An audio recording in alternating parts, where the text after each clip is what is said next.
esawucula ngephasika ebusuku. Namuhla izinsuku ezingama-50 selo sakuba umkhosi wephasika. Insuku ezingama-50 zibaluleke kakhulu empilweni yethu njengamakholwa. iPentecost, usuku lokwehla komoya oqoqileyo, usuku kwesinye isikhathi olukunyushwa ngokuthi usuku lokuzalwa kwebandla. Ngakho-ke sicula lo haleluya, sibonga inkosi evukileyo, futhi kanye nalabo abebegubha noma bengena ebandleni ngephasika, namuhla bayathunywa ukuba bahlanganyele kanye nebandla lonke emsebenzini wokushumayela ivangeli. Kepha lo msebenzi wokushumayela ivangeli kumele ukuthi umuntu abe nesibindi ukuze sikwazi ukuphila ukholo lwethu. Kumele kube nezinto ezosenza ukuba sahlukaniselwe uNkulunkulu uqobo lwethu lonke. Yingakho osukwini lanamuhla usuku mhlawumbe okumele mina nawe sibuke impilo yethu nokuthi kakambe siyaphila yini ngendlela uNkulunkulu asibekele kuyona. Kakambe lesi sipho uNkulunkulu zomoya oqoqileyo asipha zona embhabhatisweni, asipha zona emqinisweni, naqhubeka usipha zona amagrasiya amaningi, siyazisebenzisa yini? Mhlawumbe kwesinye isikhathi uma sigubha usuku olunjengalolu, kakambe yiziphi izipho zomoya oqoqileyo ozibona ziqhamile empilweni yakho, othi mina ngibuka ukuthi yilezi nalezi zipho uNkulunkulu angipha zona ngomqiniso wami noma ngombhabhadiso, izipho zomoya oqoqileyo. Kakambe uNkulunkulu yiziphi azibona ukuthi sizidinga kakhulu empilweni yethu lezi zipho zomoya oqoqileyo. Mhlawumbe namuhla masibuke ukuthi yiziphi izithelo zomoya oqoqileyo empilweni yethu ezikhombisa impilo entsha esayifumana kuKristu uJesu. Yingakho lapho sibuka singakwazi ukuhlabelela leli culo lika haleluya, ngoba siyaqonda ukuthi uNkulunkulu wenze umsebenzi omkhulu ezimpilweni zethu. Usahlukanisele ngaye lo moya oqoqileyo ukuba sibe yithempeli likaNkulunkulu, yindawo lapho uNkulunkulu ahlala khona ngenkululeko. Singabantu isizwe esisha, uIsrayeli omusha, isizwe esikhethiweyo phakathi kwezizwe zonke. Namuhla uma sibuka lolu suku esilugubhayo, masiqonde ukuthi uma sibukela embhalweni engcwele eTestamenteni elidala, kakambe uNkulunkulu wayevele nenhloso yokusindisa bonke abantu.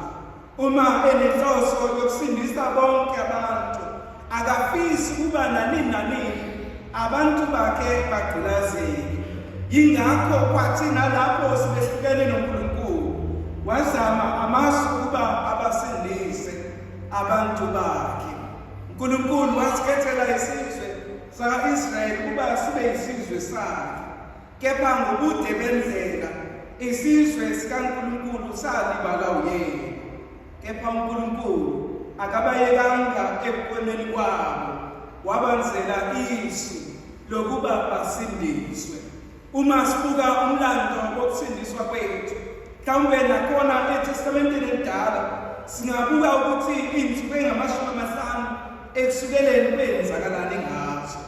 Mhlawumbe singabuka uNkulunkulu esindisa u-Israyeli egqilazweni ngamaGibhithe, abantu uNkulunkulu abathandileyo, ngoba kuyenzeka ngenxa yezono bazithole sebegqilazekile.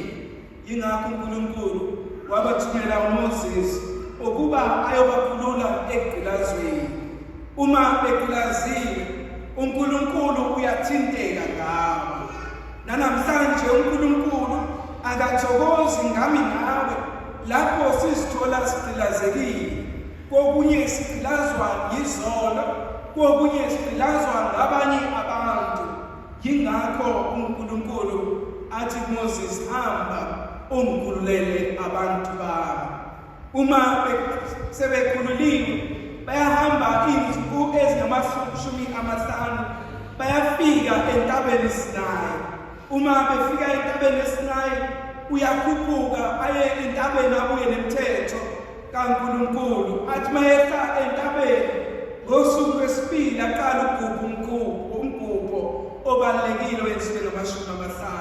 Kwakade kuliPhasika noma usuku lokukhululwa kwabantu bakwa-Israyeli. Lubalulekile lolu suku, izinsuku ezingama-50.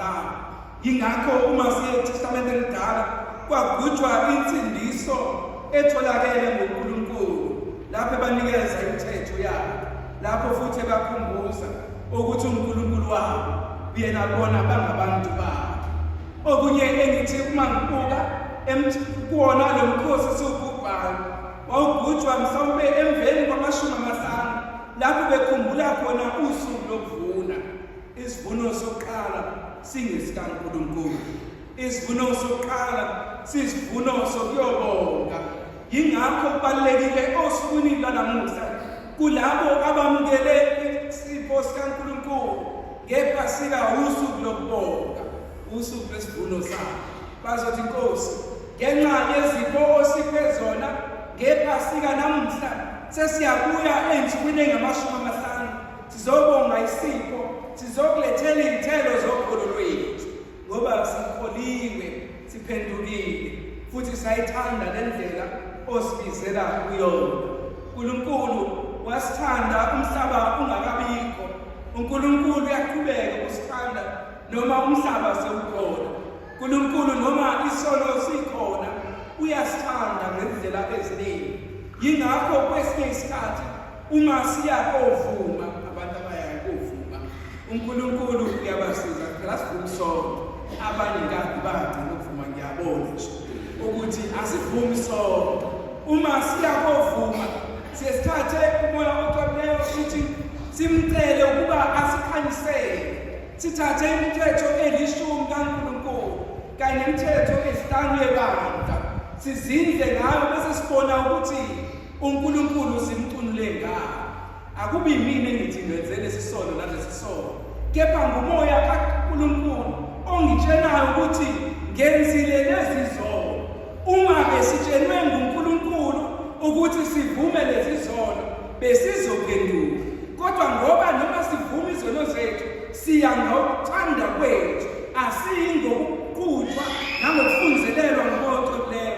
Yingakho isono sijwayele ukuthini. Abantu abavuma izono zabo befunzelelwa ngumoya oqoqileyo abaphindi baphindele esonweni abasenzileyo ngayizona. Obekade evuka endaweni engafanele akaphindeli leyo ndawo engafanele.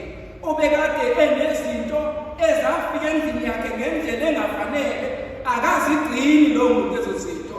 Uthi angabuyela ekhaya ethatha ayibuyisele la kufanele zibuyele khona. Yingakho usuku lwePentecost kumele lenze izinto ezinkulu empilweni yethu.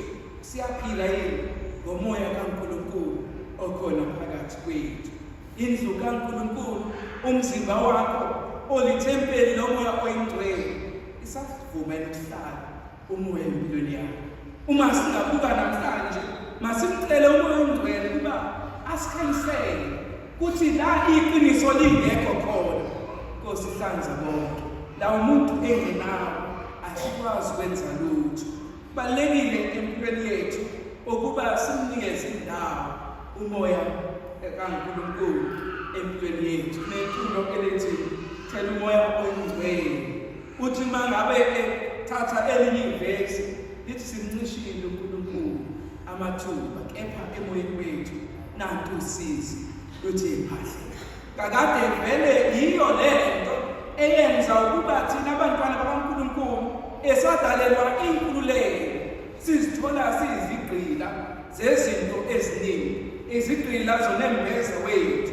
Kepha-ke namhlanje uNkulunkulu uthi-ke uma siphila ngokomoya masihambe ngokomoya, masingahaheli udumo olungelutho, size sicunulane sifelane umona.